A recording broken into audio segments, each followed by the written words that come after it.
Seigneur, on va voir ce matin, j'avais un thème à cœur, la loi et la grâce. Et j'ai hésité dans le nom de ce message. Je pensais aussi l'ancienne et la nouvelle alliance. Il y aurait pu avoir beaucoup de titres à ce message de ce matin. Mais si on veut simplifier, on parle de la loi et de la grâce, de l'ancienne alliance et de la nouvelle alliance, de l'Ancien Testament et du Nouveau Testament. Du temps, qu'est-ce qui définit déjà la différence entre les deux? Qu'est-ce qui a déclenché la fin de la loi et qui a ouvert la grâce? Jésus venu sur terre. Amen. Ça, c'est la base.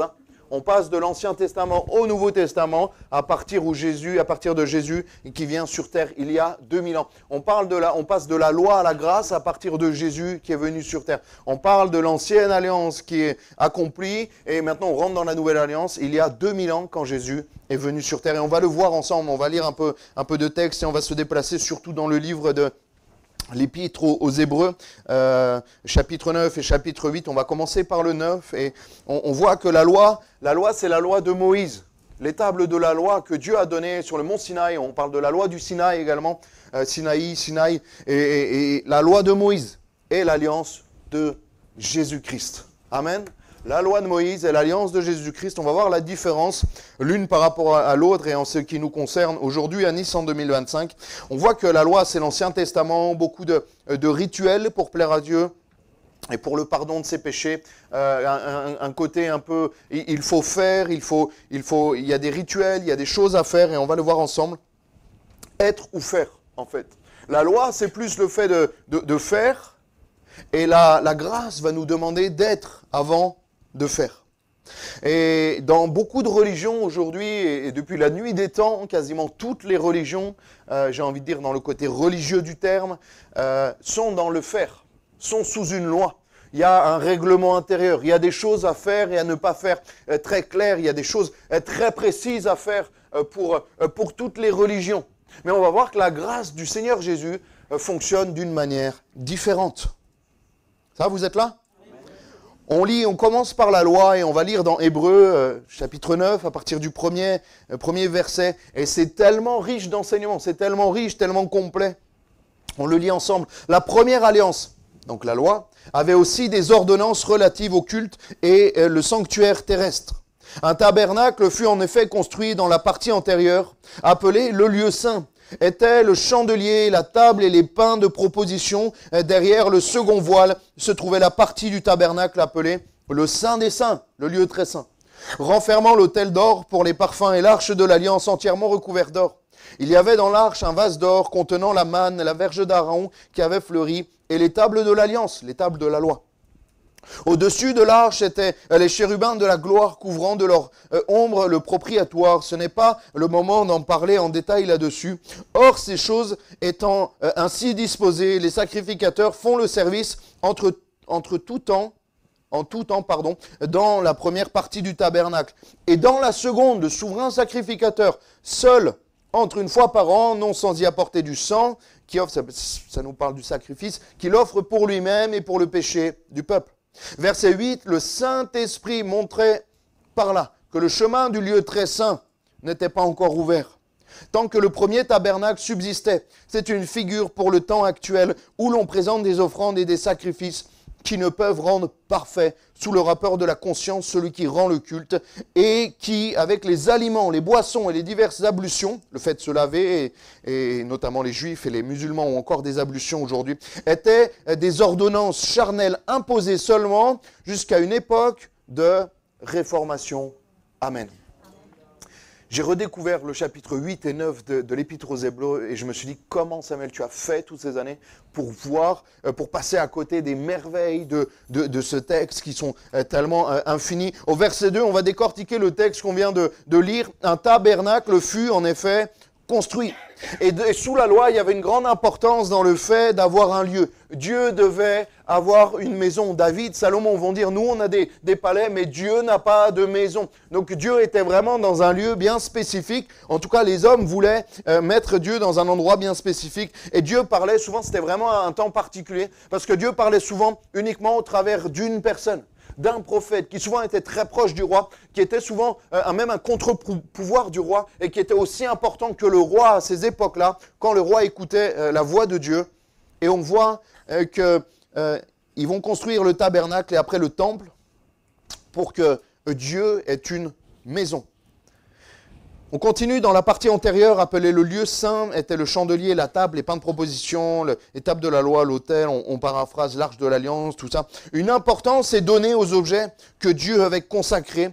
Et tout ça était dans le tabernacle. Les tables de la loi y étaient aussi. On apportait beaucoup d'importance aux objets, aux choses. On aurait dit, ce pupitre, il est très important. Cette croix en bois, elle est très très importante pour notre foi, pour notre relation avec Dieu. Ça, c'était la loi. Mais le problème, c'est que Dieu n'est pas au centre des vies avec la loi. Le problème, c'est que Dieu est que dans un coin, dans une maison, dans une église, dans un temple et dans un tabernacle. Mais Dieu n'est pas au centre de nos vies et on va le comprendre aussi et surtout avec le chapitre 8. Et on y va quand on a envie. La loi, c'est, on y va une fois par an pour demander pardon pour ses péchés et après, on est tranquille. La loi, c'est faire ce que Dieu nous demande de faire pour après être tranquille et pouvoir faire ce qu'on a envie de faire. La loi, c'est aussi faire ce qu'on veut et après, de toute façon, aller au confessionnal et demander pardon à Dieu, mais en sachant qu'on va recommencer ce qu'on va faire. Et la loi a été accomplie, la loi a été changée en grâce, non pas parce que Dieu s'est trompé, mais parce que l'homme n'était pas capable de faire ce que Dieu demandait. Parce que le cœur de l'homme est mauvais sans Dieu. Le cœur de l'homme est foncièrement mauvais sans Dieu. Et c'est pour ça que Dieu a dû changer, adapter la loi en la passant pour la grâce, pour éviter un carnage, pour sauver l'humanité en fait. Dieu n'est pas au centre des vies avec la loi, mais il est là quelque part. Et l'homme a cette fâcheuse tendance à se créer des idoles. L'homme a cette fâcheuse tendance de se faire des objets et de mettre des objets à l'égal, voire au-dessus de Dieu. Waouh, cette croix, elle est vraiment, il faut qu'on la touche. Si on la touche, c'est comme si on touchait Dieu. C'est ça la loi. La loi, c'est se faire des objets à la maison, un fer à cheval, un peu d'eau bénie, une photo d'un saint, un bracelet. Toutes ces choses ne viennent pas de Dieu. Toutes ces choses, Dieu les a condamnées. Parce que Dieu n'est pas dans un objet. Parce que Dieu, on le sait maintenant, et Dieu l'a dit, nul bâtiment, nul, même le plus grand des bâtiments sur la terre, ne peut contenir la grandeur de Dieu. Dieu n'est pas dans tout cela, c'est pour ça qu'il a réformé, c'est pour ça qu'il a accompli la loi. Parce que le cœur de l'homme était mauvais et détournait l'orientation de la loi et de ce que Dieu avait prévu. Le Saint-Esprit montrait par là que le chemin du lieu très saint n'était pas encore ouvert. Ça nous parle aussi de la présence de Dieu. Ce matin on banalise, nous à l'église, la présence de Dieu. On vient à la réunion après réunion, on se dit, mais c'est normal d'avoir le Saint-Esprit, une effusion de l'Esprit, la présence de Dieu. C'est pas normal, c'est une grâce. C'est pas normal, parce que il y a 2000 ans, il l'avait quasiment jamais connu, ou que quelques personnes du peuple de Dieu. Et là, on le voit, verset 7, on le lit ensemble, et dans la seconde partie, donc le lieu très saint, le souverain sacrificateur, seul, entrait une fois par an, non sans y apporter du sang, donc avec un sacrifice animal, qu'il offre pour lui-même et pour le péché du peuple. Le lieu très saint, la présence de Dieu, n'est accessible qu'une fois par an et par un homme. Et là, on voit toutes les limites de la loi, parce que Dieu a voulu que sa présence soit répandue sur chacun d'entre nous. Verset 8, le texte qu'on a lu, le Saint-Esprit montrait par là que le chemin du lieu très saint n'était pas encore ouvert. La présence de Dieu n'était pas encore accessible comme elle l'a été ce matin. Le fait de venir dans votre semaine, d'ouvrir la parole de Dieu, de fermer vos yeux et de dire Seigneur, merci pour cette journée. Le fait de prier Dieu, ce n'était pas accessible. Ressentir la présence de Dieu, ce n'était pas accessible comme ça l'est aujourd'hui. Et c'est là qu'on voit toute la limite de l'ancienne alliance, parce qu'elle n'est pas suffisante pour que l'homme et la femme goûtent pleinement à la présence de Dieu. Et goûtent pleinement à ce que Dieu a prévu pour nous, à cause de quoi? À cause de leur péché, et à cause de la dureté de leur cœur. Une fois par an, une personne va goûter à la présence de Dieu, et uniquement pour le pardon des péchés. C'est très limité quand même. Et nous, on peut venir librement, peut-être des fois trop librement, et je m'explique, un peu à la légère, dans la présence de Dieu. Réalisons à qui nous avons affaire. Réalisons devant qui nous venons quand nous venons dans l'église. C'est pas juste une maison à l'Ariane, c'est la maison de Dieu. Au-delà même de l'importance du lieu, le lieu n'a pas d'importance. Mais le lieu devient important quand la présence de Dieu est là. Et nous devons faire attention quand nous venons dans la présence de Dieu. Comment nous venons dans l'église? Avec quelle mentalité? Même avec quel, j'ai envie de dire, quel vêtement nous venons dans la maison de Dieu? Nous devons un profond respect à la maison de Dieu. Je crois que c'est sacré. La présence de Dieu, elle est sacrée. On présente des offrandes et des sacrifices qui ne peuvent rendre parfait. Une alliance qui peut pardonner, juste temporairement. On va faire, à un moment donné, il y a un texte qui dit, vous savez l'expression le bouc émissaire. Ils ont sacrifié un bouc, il y avait 2 boucs. Ils ont sacrifié un bouc et le deuxième, ils l'ont chargé spirituellement de tous les péchés que le peuple a fait et ils l'ont dit, pars dans le désert. Enfin, ils l'ont expliqué, quoi. Ils ne parlaient pas avec le bouc. Et le bouc partait mourir tout seul dans le désert avec le péché du peuple. C'était pour 1 an. C'était pour un temps donné. Et là, on voit aussi la limite de la loi. Parce que la nouvelle alliance, le pardon, il est parfait et entier. Alléluia. Il n'y a plus besoin de faire des sacrifices chaque semaine, chaque mois, chaque année. Nous avons été pardonnés pleinement. Mais avant, c'était faire pour être pardonné, faire pour plaire à Dieu, faire par peur et par obligation. Et la religion, c'est ça. La religion, c'est la loi. La relation avec le Seigneur Jésus, c'est la grâce.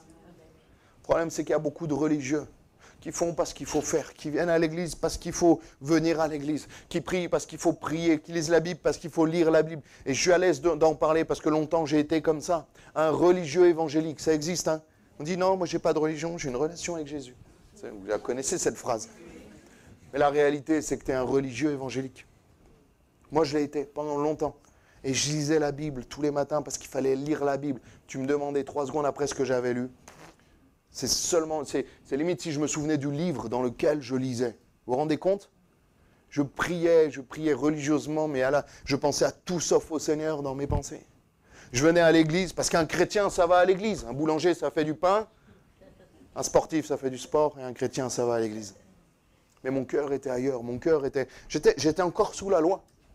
Le problème, c'est qu'il y a des gens, ce matin, qui sont encore sous la loi, et je le dis avec beaucoup d'amour. Vous n'avez pas encore goûté à la grâce de Dieu. On le voit, et ça se voit sans aucun jugement, mais on voit un chrétien qui est sous la grâce. On voit un chrétien que, quand son cœur est pleinement transformé, pleinement changé, ça change tout. Ça change son comportement, ça change ses paroles, il n'est plus dans les critiques, il ne faut plus le tirer, il faut le freiner. Un chrétien sous la grâce, il faut le freiner. Un chrétien, normalement, sous la grâce, le pasteur doit te dire, calme-toi, ça va bien se passer. Le problème, c'est que ceux sous la loi, il faut les tirer. Allez, on y va, super, viens prier, allez, vas-y, prie, on y va. Celui qui est sous la grâce, tu dois le canaliser. Reste, ça va aller, il y a des gens autour de toi quand même. Parce qu'il est tellement exalté, il est tellement sous la grâce, il a tellement vécu quelque chose de fort dans son cœur que ça bouillonne. Qu'il a envie de tout démonter pour le Seigneur. Il a envie de tout faire pour le Seigneur parce que sa vie a été changée par la grâce. Alors que le religieux, c'est lourd, c'est triste et c'est gris. On va à l'église, bien sûr qu'on y va. Parce qu'on a les frères et sœurs et que ça fait 20 ans, 10 ans, 5 ans qu'on y va à l'église. On chante les chants, mais peut-être tes pensées sont ailleurs, ton cœur est ailleurs parce que tu es sous la loi. Je te le dis vraiment avec beaucoup d'amour. Ce matin, j'aimerais qu'on vive un temps de grâce. Et tu verras que ça change ton cœur. Moi, je suis passé de la loi à la grâce. Je suis passé de l'obligation, je suis passé de la lourdeur de la religiosité à la fraîcheur de Jésus-Christ. Alléluia. Mon pasteur me disait, Samuel, calme-toi. Samuel, tu te précipites trop. Samuel. J'étais déjà en stage en plus. Et je lui dis, Pascal, c'est normal que tu me freines. Ce qui n'est pas normal, c'est que tu devrais me motiver à chaque fois. Un jeune dans le Seigneur, les jeunes, écoutez bien, un jeune dans le Seigneur, normalement, on le freine. Un jeune à fond avec le Seigneur, on doit le freiner parce qu'il est tellement à fond, tellement, il a goûté à la grâce de Dieu, qui veut tout le temps évangéliser, qui veut tout le temps prier, Il y a des jeunes à l'église d'Antibes, Thibaut, il m'a dit, ils m'ont demandé des salles pour prier, ils ont 14-15 ans, les parents ne sont pas convertis, il me dit, j'ai peur d'avoir des soucis, mais ils me demandent des salles pour prier, je ne vais pas leur dire non. Je dis ouais, et des fois il va leur dire d'arrêter de prier tellement ils prient pendant longtemps. Il dit rentrez chez vos parents, ils vont s'inquiéter. Mais ça c'est des jeunes normaux qui ont reçu la grâce de Dieu. Et si ta vie spirituelle est poussive, c'est que tu es sous la loi et que tu dois vivre un temps de rafraîchissement, un temps de grâce. Parce que peut-être que tu vis la présence de Dieu une fois par an. Toi, tout seul, une fois par an. Et tu attends l'autre fois dans un an quand tu verras et vivras encore la grâce de Dieu. Seigneur veut que tu la vives chaque jour. Seigneur veut que tu aies comme quelque chose, une lourdeur dans ton cœur. Que tu ne viennes pas à l'église parce que c'est dimanche et que 2 heures. Et que tu regardes la montre à chaque fois. Je regardais ma montre, les amis, tout le temps. Tous les pasteurs. Dans ma tête, ils prêchaient 4h30 dans ma tête. Ils prêchaient 40 minutes. Et dans ma tête, c'était... Mais je n'écoutais rien. Mais il y avait une lourdeur. Moi, j'attendais midi. Et s'il ne finissait pas à midi, je regardais avec des gros yeux comme ça. J'ai pourquoi il est long, lui. Un jour, ça a fini à 12h15. C'était un Anglais, je m'en souviens encore. Tellement c'était lourd. Sûrement, sa prédication était très bonne. Mais mon cœur n'était pas là. Parce que j'étais un religieux évangélique. On va parler de la grâce. La grâce, c'est non pas faire pour obtenir quelque chose, c'est être. Le Seigneur te demande d'être avant de faire. Le Seigneur te dit soit transformé, soit changé, soit une nouvelle créature, et tu feras parce que tu es changé. C'est à l'inverse de toutes les autres religions. Les autres religions, il faut jeûner, il faut se laver, il ne faut pas manger ça, il faut manger ci, il faut à cette heure-là, il y a les heures de prière, il y a ça, il y a des retraites spirituelles. Il faut que toi, tu fasses tant de prières, que toi, tu arrives à atteindre le nirvana ou je ne sais pas, et que tu passes du temps dans ces choses-là, et tout est défini, tout est prédéfini. Des fois, il y a même des postures de prière qu'il faut faire. Et le Seigneur lui dit, mais moi, je veux changer ton cœur. Je veux changer ton cœur et après, tu feras. Et après, tu feras. On le lit ensemble, et Hébreux 8 à partir du verset 6. Juste avant de le lire, nous savons que nous sommes plus sous la loi. Et qu'à ce moment-là, il fallait faire ou ne pas faire clairement sous la loi. Il y avait des fêtes, des dates, des obligations, des interdits clairs. Les Juifs sont toujours sous la loi. Les Juifs vraiment pratiquants, les amis. Je ne sais pas si vous connaissez, mais c'est très, très lourd. Mais très lourd. On parle de Shabbat à pas travailler, mais nous, on a pris le bon côté, pas travailler. Eux, tu ne peux pas allumer la lumière. Tu as 2 vaisselles, une pour le lait, une pour la viande. C'est très lourd. Tout doit être purifié, tout doit être préparé, tout doit être... Il y a énormément de fêtes. Toutes les 2 semaines, il y a une fête et il y a beaucoup de contraintes, beaucoup d'obligations. Mais alléluia, Jésus est venu accomplir tout ça. Et nous, on doit gérer. Et c'est là où je cherchais un titre, mais j'avais peur que ça soit mal interprété. Et j'allais dire la grâce plus compliquée que la loi. Parce que c'est à nous de gérer la grâce. Et des fois, on a du mal à gérer la liberté. Vous savez ou pas? Il y a des gens, ils ne supportent pas avoir un patron. Moi, je suis comme ça. Pascal, il est comme ça. Il y en a d'autres qui sont comme ça? Que je vois un peu les rebelles de l'église, là? Ok. C'est bon. Ouais, je m'en doutais, certains. Ok. C'est bon. Ouais. Bon, les rebelles, je les avais déjà. Mais quand tu n'aimes pas avoir un patron, c'est toi ton propre patron. Et moi, quand on me disait viens à 8h, je devais venir à 8h. Mais quand c'était à moi de me discipliner, là, c'est plus compliqué. C'est ça la différence entre la loi et la grâce. La loi, c'est avoir un patron, une entreprise, des supérieurs hiérarchiques. Et la grâce, c'est s'auto-discipliner pour pouvoir plaire à Dieu. Te lever le matin, faire les choses, et à toi de voir ce que tu dois faire ou ce que tu ne dois pas faire. Ton patron, il te donne cette mission. Tu as ta fiche le lundi tu fais ça, mardi, où il te dit, d'ici la fin de semaine, tu dois faire ça, et tu as des horaires, 8h midi, 14, 16h, 18. Et l'auto-entrepreneur, c'est à lui de se lever, c'est à lui de s'équilibrer dans ses horaires. Pour ne pas tomber dans un déséquilibre, de dormir jusqu'à midi, sinon il ne mangera pas. Et sous la grâce, c'est à nous de nous discipliner. Bien sûr que la loi est plus contraignante, mais la grâce n'est pas simple à gérer, parce qu'elle dépend de notre volonté, de notre propre gestion, de notre propre discipline. Et certains ont fait de leur liberté un prétexte pour être feignants. Je ne sais pas de amen.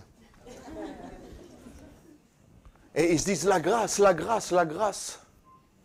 Il y a des gens qui retombent sous la loi, il y a des gens qui font de l'ultra-grâce. Vous savez ce que c'est l'ultra-grâce? C'est le fait de faire tout et n'importe quoi. Et de toute façon, Jésus pardonne, Jésus libère, Jésus est amour. Jésus est amour, mais Jésus est juste aussi. Ne fais pas de ta liberté un prétexte pour... Amen. Ne fais pas n'importe quoi. C'est dur de gérer la grâce. C'est un cadeau, c'est quelque chose de merveilleux, d'immense, mais c'est à toi de le gérer. Jésus, il a dit maintenant je te fais confiance. Maintenant, c'est à toi de gérer la grâce. C'est à toi de gérer le nombre de fois que tu pries. C'est à toi de gérer le nombre de fois où tu lis la Bible. Moi, des fois, j'aurais préféré que Dieu me dise 2 chapitres par jour, tu lis. Ouais, tu le sais. Mais il te dit non, tu lis ce que tu veux, parce que je t'aime et que je te rends libre et que c'est à toi de gérer. J'aimerais que tu pries un peu plus que ce que tu pries. Mais je ne vais pas t'imposer 1 heure. Je l'ai imposé sous la loi, ça n'a pas marché. Je leur ai imposé des rituels, ça n'a pas marché. Le Seigneur nous a fait confiance. Le Seigneur, vraiment, il nous a estimés. Je ne sais pas s'il nous a surestimés, mais il nous a estimés. Ce qu'il m'a dit, mais Samuel, gère ta relation avec moi. Si tu m'aimes vraiment, tu vas la gérer d'une manière équilibrée. Amen, vous êtes toujours là? La prophétie de Jérémie 31, verset 31, elle va être reprise, on ne l'affiche pas, c'est pour info, comme ça vous pourrez, vous, dans votre lecture personnelle, votre gestion de la semaine, lire entre Hébreux 8 et Jérémie 31, 31, je trouve ça merveilleux, c'est l'épître aux Hébreux qui va reprendre ce texte. Hébreux 8, 6. Mais maintenant, il a obtenu un ministère d'autant supérieur qu'il est le médiateur d'une alliance plus excellente qui a été établie sur de meilleures promesses. Wow. Ça, c'est le programme de la grâce. Un service supérieur, une alliance bien meilleure et des meilleures promesses. Dieu a upgradé la grâce par rapport à la loi. Il a dit, je vais leur donner encore des meilleures choses. Un ministère d'autant supérieur, un service, on pourra encore plus faire. Chacun d'entre nous, là où sur 12 tribus, c'était réservé à une tribu, les Lévites. Il a dit, maintenant, vous pouvez tous me servir. Là où avant, c'était réservé à un seul peuple, il a dit, maintenant, c'est pour tous. Les Blancs, les Noirs, les Gitans, les Asiatiques, les Sud-Américains, les Créoles. Amen. Amen, Carole. Et Jésus, il a dit, c'est pour tous. C'est encore une plus grande alliance. Un service supérieur, une alliance bien meilleure. Alléluia. Parce qu'elle ne nous oblige pas, on est libre sous la grâce. Et tu es libre ce matin en Jésus-Christ. Personne on t'ouvrira, hein, même s'il y a un peu un aimant quand même à la porte. Mais on t'ouvrira parce que tu es libre en Jésus-Christ. Tu es libre de faire ou de ne pas faire. Personne n'a été forcé ce matin à venir. Peut-être seulement moi. Non mais vous voyez ce que je veux dire? Je suis en forme. Et des meilleures promesses. Parce que les promesses de Dieu sont merveilleuses.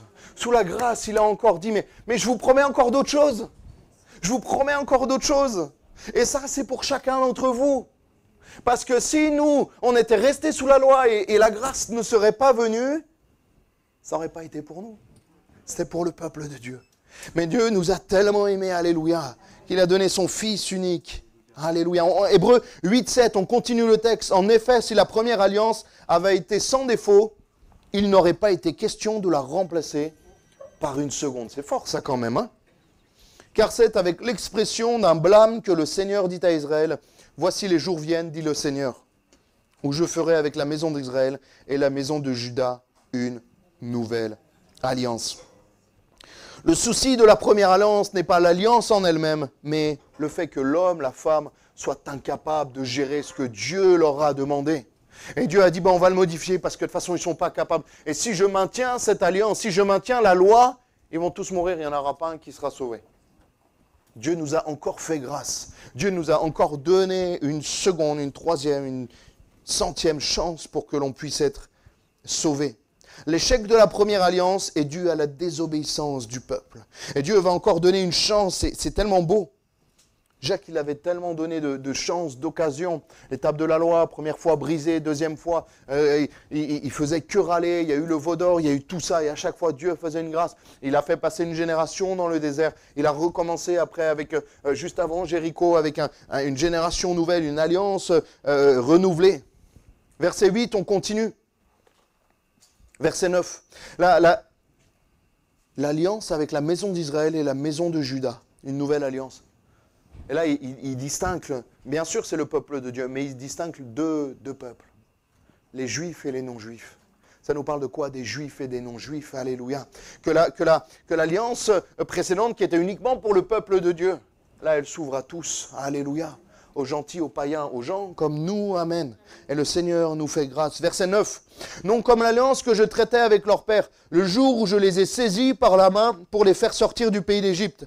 Car ils n'ont pas persévéré dans mon alliance. Et moi aussi je ne me suis pas soucié d'eux, dit le Seigneur. Mais voici l'alliance que je ferai avec la maison d'Israël. Après ces jours-là, dit le Seigneur, je mettrai mes lois dans leur esprit.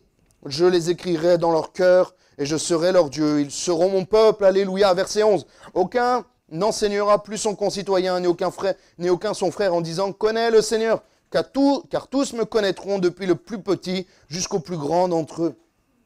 Parce que je pardonnerai leurs iniquités et que je ne me souviendrai plus de leurs péchés en disant, une alliance nouvelle a été déclarée la première, il a déclaré la première ancienne. Or, ce qui est ancien, ce qui a vieilli, est prêt de disparaître.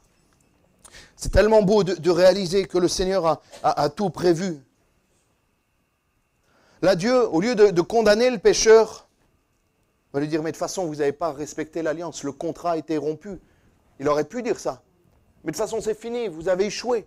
Vous n'avez pas su faire. Il va dire, non, je vais encore aller plus loin. Je vais encore aller plus loin et je vais envoyer mon propre fils. Pour que là où j'aurais demandé de faire plein de choses, ils n'ont pas réussi. Là, je vais faire les choses à leur place. Je ne sais pas si vous réalisez la profondeur de ce texte. Là où il nous disait, le peuple de Dieu, il faut que vous fassiez ça, il faut que vous fassiez ci pour le pardon des péchés, il faut que vous fassiez ça. On a échoué, l'homme a échoué. Et là, il va dire, je vais le faire à leur place. Et c'est pour ça que Jésus a pu dire, tout est accompli. C'est pour ça qu'on n'est plus dans le faire maintenant. On n'est plus dans le faire, dans l'action de faire pour obtenir. On a obtenu, c'est pour ça qu'on fait. C'est ce que dit l'épître de Jacques. Je n'ai pas le temps de m'attarder là-dessus, mais c'est ce que dit Jacques, que les œuvres viennent après la foi. Il y a un problème dans toutes les religions, c'est que les œuvres viennent avant la foi. Les œuvres viennent et nourrissent la foi, mais les œuvres ne nourrissent pas la foi. C'est la foi qui nourrit les œuvres. C'est parce que Jésus a transformé nos vies, c'est parce que Jésus est venu dans nos cœurs que nous pouvons faire quelque chose. Alléluia. Je mettrai mes lois dans leur esprit. Je les écrirai dans leur cœur et je serai leur Dieu. Et ils seront mon peuple. Alléluia. Le nouveau peuple de Dieu c'est un peuple volontaire. Et non pas des religieux qui doivent suivre. Dieu a dit, mais je veux un peuple qui veut que je sois leur Dieu. Et ce qui est beau, c'est que ce matin, personne ne vous a forcé. Vous n'êtes pas là parce que c'est un héritage où vous êtes obligé d'être là, ou sinon qu'est-ce qu'on va dire, qu'est-ce qu'on va penser. Vous êtes là parce que vous avez voulu, vous avez choisi de mettre un réveil ce matin, plus ou moins tôt, et de venir à l'heure, plus ou moins à l'heure, mais d'être là pour le Seigneur. Et ça change tout. Parce que là, il y a le fait de suivre Jésus de tout son plein gré, de suivre le Seigneur Jésus volontairement. Et cette volonté, c'est que l'alliance soit une alliance spirituelle et non plus une alliance physique. Une alliance de cœur et non plus de pierre. Dieu, 2 fois, il a écrit sur des pierres. Et ça n'a pas marché. Première fois, elles ont été brisées à cause du veau d'or, la désobéissance. La deuxième fois, ils ont vu que le peuple ne s'y est pas attaché. La troisième fois, il a dit, on ne va pas refaire ça. On va écrire, mais les lois, on va les écrire sur le cœur de chacun de mes disciples. Alléluia. C'est tellement merveilleux. Moi, je trouve ça. Je ne sais pas si ça vous émerveille, mais moi, vous n'avez pas l'air émerveillé. Vous êtes émerveillé? Bon, ça va alors. La loi était écrite sur des tables de pierre. Elle était extérieure à eux, lointaine. Et le péché était intérieur. Là, le Seigneur veut que les lois de Dieu soient inscrites dans nos cœurs et que le péché puisse être à l'extérieur. Comme les lois de Dieu étaient à l'extérieur parce qu'ils n'en avaient rien à faire. Ils n'écoutaient pas ce que Dieu voulait. Il a dit, je vais écrire mes lois dans leur cœur. Qui a les lois de Dieu inscrites dans son cœur? Alléluia. C'est ce que nous voulons. Pour que nous soyons le temple du Saint-Esprit. On n'a plus de tabernacle, on n'a plus de temple. Mais nous sommes le temple du Saint-Esprit. Et le temple de Dieu, sommes là, et là, et automatiquement là, quand nous sommes 2 ou 3. Quand nous sommes ce matin ici, s'il y avait eu, je ne sais pas, un problème technique ou un problème de clé, on aurait été dans une autre salle qui peut contenir la centaine de personnes que l'on est, et bien ça aurait été exactement pareil. Parce que le lieu n'a plus cette importance qu'il avait avant. Parce que ce qui est important, c'est que nous fassions le lieu entre pierres vivantes. Alléluia. Et c'est ça qui est merveilleux. Je trouve ça magnifique. Je me suis régalé. En préparant cette prédication, je disais, mais Seigneur, tu es tellement bon. On le sait, hein, mais des fois, on redécouvre la bonté de Dieu. Et ils seront mon peuple. Seigneur veut être en nous, dans notre cœur, et que nos péchés soient à l'extérieur et non l'inverse. Et la première fois, Dieu s'est choisi un peuple. La deuxième fois, c'est au peuple de choisir Dieu. C'est à toi de choisir Dieu. Dieu, il a dit, je vais arrêter d'en choisir, parce que de toute façon, quand je les choisis, ils ne veulent pas me suivre. Je veux que ce soit eux qui me suivent. Il dit, moi, je vais leur laisser à disposition la possibilité de venir vers moi, librement. Je vais enlever tout ce qui est du temple à un endroit, parce que ceux qui sont à un continent à côté, ils ne pourront pas venir. Je vais enlever le souverain sacrificateur, je vais enlever le lieu saint, le lieu très saint. Je vais enlever toutes les contraintes, j'ai envie de dire, pour qu'il y ait une vraie liberté. Et pour que celui qui m'aime vraiment, et qui veut que j'agisse dans sa vie, vienne librement. Même celui qui est dans le fin fond de la forêt amazonienne, et qui n'a pas d'église, eh bien, qui vienne, qui plie les genoux, et qui se repente de ses péchés, et qui lui goûte à la présence de Dieu. Vous imaginez le décalage entre la loi, le souverain sacrificateur, et le gars dans la forêt amazonienne? Mais lui aussi, maintenant, il peut vivre la grâce.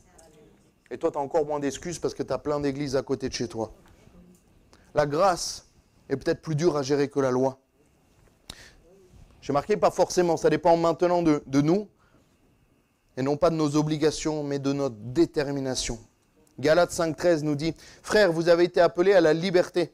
Seulement, ne faites pas de cette liberté un prétexte de vivre selon la chair. Mais rendez-vous par la charité serviteurs les uns des autres. » Tu ne peux pas être enfant de Dieu et vivre selon la chair. Rester toujours dans ce que tu étais avant. La violence, les critiques, les moqueries, les mauvaises pensées, le vol, le mensonge. Tu ne peux pas rester avec ces choses-là. Le Seigneur te dit, inscris mes lois dans ton cœur. Sois changé, sois transformé. J'ai envie de dire, il faut que certains découvrent et goûtent à la grâce de Dieu. Il faut que certains vraiment goûtent à la grâce de Dieu pour que vous soyez transformés en nouveauté de vie, que vous soyez vraiment une nouvelle créature. Et des fois, je me dis, et moi le premier, des fois on a des mauvaises actions, mais des fois c'est plus que des mauvaises actions. Il y a 10-15 ans de conversion, et là je me dis, c'est compliqué. Il faut que tu te reconvertisses des fois, ou que tu te convertisses. Ce n'est pas parce que tu as pris le baptême que tu es forcément sous la grâce. C'est un changement de cœur. C'est un changement de cœur, d'attitude, de pensée. Le logiciel, il a été remis à zéro. Les choses avancent, il y a un changement. Et s'il n'y a pas un changement dans ton comportement, dans tes pensées, dans tes paroles, dans tes fréquentations par rapport à ce que tu étais avant, tu peux pas avoir goûté la grâce, c'est pas possible. La grâce, elle est trop forte. La grâce, elle est trop, j'ai envie de dire, radicale pour qu'il n'y ait pas de changement en toi. La grâce, ça transforme des vies, beaucoup plus que la loi. La grâce, elle est moins contraignante que la loi, peut-être, dans les rituels, dans tout ça, mais elle est tellement plus puissante parce qu'elle transforme profondément les cœurs. Il a enlevé les contraintes en nous disant « Éloignez-vous juste du péché ». C'est ce qu'il a dit. C'est merveilleux. Matthieu 15, verset 11, ce n'est pas ce qui entre dans la bouche qui souille l'homme, mais ce qui sort de la bouche, c'est ce qui souille l'homme. Il a dit, mais les contraintes, ils n'ont pas réussi à les tenir. Vous savez, dans l'Ancien Testament, où je vous parlais de la viande, du lait, on ne peut pas mélanger les deux. Il y avait toute une ligne, je crois que c'est dans le Lévitique, tu regardes avec les oiseaux, les mammifères, vous avez le droit, mais s'ils ont le sabot fendu, s'ils allaitent, c'est tout, c'est un concept, hein. C'est très, très contraignant. Et là, il a dit, non, mais on enlève tout ça, juste éloignez-vous du péché. Mais c'est dur à gérer des fois, de s'éloigner du péché. Des fois, on aime bien, nous on aime bien, hein. Des fois, on a besoin de cette discipline et dire, Dieu, oui ou non. Juste dis-moi oui ou non, ça je peux pas. Ok. Mais là, il dit, c'est à toi de gérer, c'est à toi de voir ce qui est bon et ce qui n'est pas bon. Le Seigneur va même simplifier les commandements de la loi. Il va passer de 10 à 2. Même si les 8 autres sont toujours d'actualité, il va simplifier, il va dire principalement. Il va dire quoi? Matthieu 22, 37. Jésus lui répondit, tu aimeras le Seigneur ton Dieu. La personne va lui demander les commandements. Tu aimeras le Seigneur ton Dieu de tout ton cœur, de toute ton âme et de toute ta pensée. C'est là le premier, le plus grand commandement. Et voici le second qui lui est semblable, tu aimeras ton prochain comme toi-même. Je leur en ai donné 10, ils n'ont rien respecté, je vais leur en donner 2 qui englobent tout en fait. Tu aimes ton Dieu et tu aimes ton prochain. Et si tu fais ça, bah, généralement tu ne vas pas tuer. Généralement tu ne vas pas voler. Tu ne vas pas commettre d'adultère parce que tu aimes ton prochain, l'autre, et tu aimes ta femme aussi, ou ton mari. Et en fait ça englobe. Il va simplifier parce qu'on n'a pas été capable de gérer la loi. Qui va dire, mais aime-moi de tout ton cœur. Aime Dieu de tout ton cœur. Et aime ton prochain comme toi-même. Et parce que tu aimes Dieu en premier, le plus grand des commandements, c'est aime ton Dieu de tout ton cœur, de toute ton âme et de toute ta pensée. Alors tu aimeras ton prochain. Alors tu t'éloigneras du péché. Alléluia. C'est merveilleux la grâce. Ça va, vous êtes toujours là? Amen.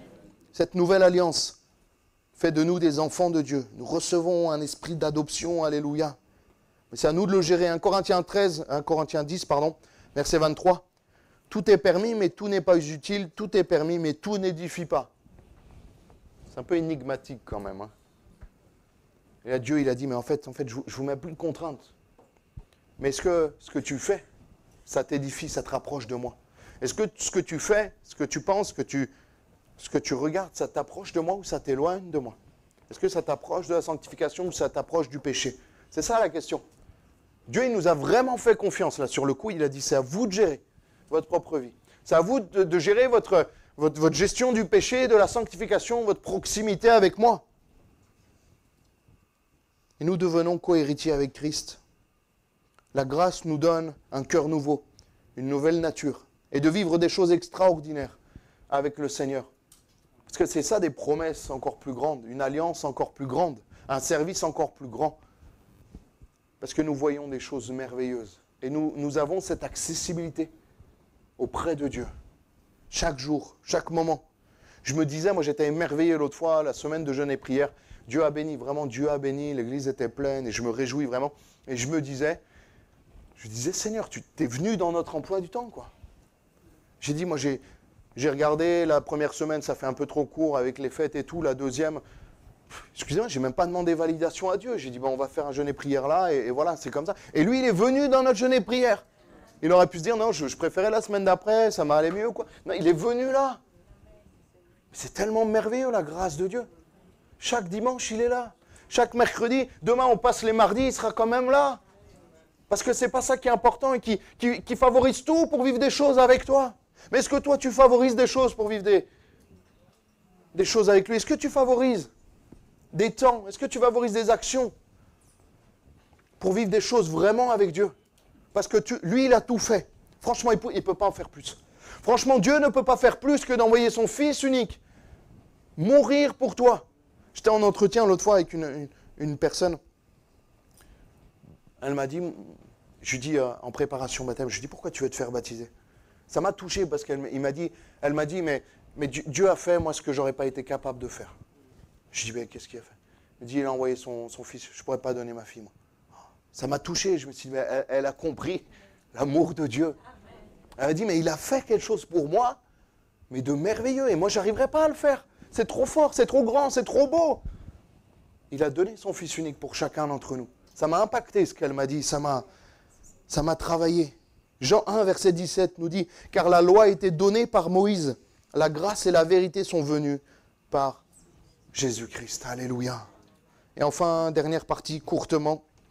Matthieu 5, 17 nous dit, « Ne croyez pas que je sois venu pour abolir la loi ou les prophètes. Je suis venu non pour abolir, mais pour accomplir. » La loi faisait des religieux, des rituels, des obligations. Et là, le Seigneur veut des volontaires, veut des disciples. Et non pas des personnes qui font les choses parce qu'on les oblige. Il veut des disciples. Et c'est ça, j'ai prêché la semaine dernière sur à la jeunesse sur le fait d'être un véritable disciple. Est-ce qu'on est des véritables disciples à l'Ariane, qui faisons non pas parce qu'on doit faire, mais qui faisons parce que le Seigneur nous a tout donné et qu'on est tellement heureux de faire pour lui. Galates 5, 4 nous dit, vous êtes séparés de Christ, vous tous qui cherchez la justification dans la loi, vous êtes déchus de la grâce. C'est compliqué aussi cet équilibre entre la loi et la grâce. Certains retournent à la loi. C'est compliqué d'avoir cet équilibre. La vie chrétienne, les frères et sœurs, c'est une vie d'équilibre. Toujours une vie d'équilibre. Et c'est dur d'être équilibré, et c'est dur de rester équilibré. De ne pas partir sous la loi, de ne pas partir dans l'ultra-grâce, de gérer en fait ce que Dieu nous a demandé de gérer. D'être équilibré en toutes choses et de s'éloigner du péché. Galates 2, 21 nous dit, je ne rejette pas la grâce de Dieu, car si la justice s'obtient par la loi, Christ est donc mort en vain. En fait, la loi, elle était là pour sanctionner. La loi, elle était là pour mettre un cadre et pour sanctionner. Alors que la grâce, elle est là pour favoriser notre relation avec le Maître. La grâce est vraiment là pour favoriser notre action avec le Maître. La loi, c'est un peu comme la justice. Tu as affaire à la loi quand tu as fait quelque chose qui ne va pas et tu passes devant le juge et il y a une condamnation. Mais la grâce, elle est là pour nous rapprocher du Père, même si la loi restera à la fin, parce que Dieu doit juger le monde et doit nous juger. Et pour l'instant, nous sommes sous le temps de la grâce. C'est merveilleux. Mais un jour, cette alliance, elle va se finir. Et ça sera l'alliance céleste qui sera encore plus merveilleuse. Et là, il n'y aura plus besoin d'être équilibré parce qu'on sera automatiquement équilibré. On sera automatiquement éloigné du péché. Alléluia. Moi, il y avait une sœur. J'aimais bien cette sœur. Quand je l'embêtais, je la taquinais. Où il y avait un souci, on était en colo ensemble. Et quand il y avait des problèmes, elle me disait, Seigneur, reviens maintenant. Vous êtes déjà dit ça quand ça ne va pas? Moi, je me le suis dit cette semaine. Seigneur, maintenant, s'il te plaît. C'est comme si je croyais que je pouvais influencer la venue du Seigneur comme ça, alors que c'est déjà défini. Mais je dis, Seigneur, si tu pourrais revenir maintenant, là, c'est un peu compliqué. Maintenant, ça serait vraiment, c'est peut-être pas ton timing, mais le mien, ça serait vraiment là. Tu vois, si je devais choisir, bon, il n'est pas revenu, hein, parce qu'on est encore là, il est midi moins 10. Mais le Seigneur veut, avec cette nouvelle alliance, accomplir l'ancienne, qu'elle remplace l'ancienne en ce qui concerne le salut, en fait. Parce que l'ancienne alliance, elle est toujours là. Tu ne tueras point, tu ne commettras pas d'adultère, tu ne feras pas ces choses. Les commandements de Dieu sont toujours là et sont toujours applicables à notre vie. Le sabbat est là, le jour de repos, le jour du Seigneur, il est là. Nous, c'est le dimanche, on le sait. Mais en termes de salut, ça change tout. Parce que nous sommes sauvés non plus par les œuvres, mais par la grâce du Seigneur. Quel est le moyen d'être sauvé? La quoi? La foi en Jésus-Christ. Le fait de croire. Celui qui croira et qui sera baptisé sera sauvé. Mais celui qui ne croira pas sera condamné. Marc 16, c'est tellement beau de voir que là, on a juste besoin de croire. Mais des fois, croire, c'est un peu trop simple. Vous avez remarqué que l'homme, la femme, a besoin de rituels pour croire, pour appartenir à une religion. On a besoin de faire. On a besoin d'avoir des interdits et des obligations. Vous avez remarqué ça ou pas? Quand on vous demande, et vous les évangéliques, du coup, qu'est-ce que vous avez le droit de faire et pas faire? Ouais, nous, c'est assez tranquille. Hein. Il y a du poisson vendredi? Non, bah ça. Moi, on m'a demandé l'autre fois, avant-hier, on m'a demandé les dates du carême. Je dis, ouais, nous, le carême. Mais vous faites des jeûnes? Ouais, mais un peu quand on veut. Mais du coup, vous jeûnez quand 40 jours? Ouais, non, mais en fait, on fait des fois des semaines de prière, mais c'est un peu quand on veut, si on veut. Et là, je me rends compte qu'on a une liberté pleine et entière quand même. Parce que le ramadan, le carême, les dates, c'est pas toi qui les gères, hein. C'est pas Samuel qui les sort, les dates. Hein. Il y a des obligations, des dates, des heures à respecter, des choses à manger, à pas manger, à telle ou telle heure. Et moi, on me demande, et vous, du coup, bah nous, c'est la Bible, c'est la grâce. Et des fois, on paraît un peu léger parce qu'on n'a pas d'obligation, on n'a pas forcément d'interdit. Mais on en a aussi parce qu'on veut s'éloigner du péché. Donc les interdits, on se les met nous-mêmes. Ouais, mais... Et nous, on n'est plus dans le rite. Mais nous, on veut plaire à Dieu. Parce qu'il y a des choses qu'on ne fait plus. Même par rapport tout ce qui est addiction, tout ce qui est relation sexuelle hors mariage. Nous, on attend le mariage et on est fiers de l'attendre parce que Dieu l'a prévu. Et vous prêchez un convaincu. Hein. Non, mais c'est vrai. Et moi, je suis fier de ça. Pendant longtemps, j'en ai eu honte. Mais là, c'est une fierté parce que c'est Dieu qui nous a demandé ça. Alléluia. Fais pas par obligation, pas pour plaire aux hommes. Il n'y a pas besoin de vérifier avec un test ou quoi. Parce que moi, je le fais pour Dieu. Alléluia. Et tout ce qu'on fait doit être fait pour Dieu et non pas pour les hommes. Parce que la religion, en réalité, la religion, elle est faite pour plaire aux hommes. Vous avez déjà regardé des religieux, je ne vais pas citer de religion pour ne pas vexer quelqu'un, mais les religions, c'est fait pour... Ah, s'il y a un tel à côté de moi, je ne peux pas le faire. Mais s'il n'y a personne, ça va. Non, lui, il a la même confession que moi, donc là, il faut que je reste... Mais je pourrais me rattraper après, je pourrais faire rattraper des jours après. Non, nous voulons être transformés, changer de l'intérieur et plaire à Dieu plutôt qu'aux hommes. Alléluia, on finit par fermer nos yeux, on va prier, on va demander la grâce de Dieu, comment bénéficier de cette nouvelle alliance en reconnaissant Jésus-Christ comme le Fils de Dieu, en se consacrant à lui, lui obéissant. Alléluia. Romains 5,20 nous dit, or la loi est intervenue pour que l'offense abondât, mais là où le péché abondait, la grâce a surabondé. Un sacrifice pardon pour un pardon total. Le sacrifice de Jésus surpasse ceux de l'ancienne alliance, mais surpasse tellement de beaucoup parce qu'il représente le sacrifice volontaire du seul juste et non de l'animal forcé à être sacrifié, qui n'avait pas le choix, qui n'a rien demandé. Jésus, lui, il a été l'agneau parfait, l'agneau de Dieu, l'agneau immolé, qui s'est laissé transformer, qui s'est laissé crucifier. Seigneur, nous voulons te louer, nous voulons t'adorer.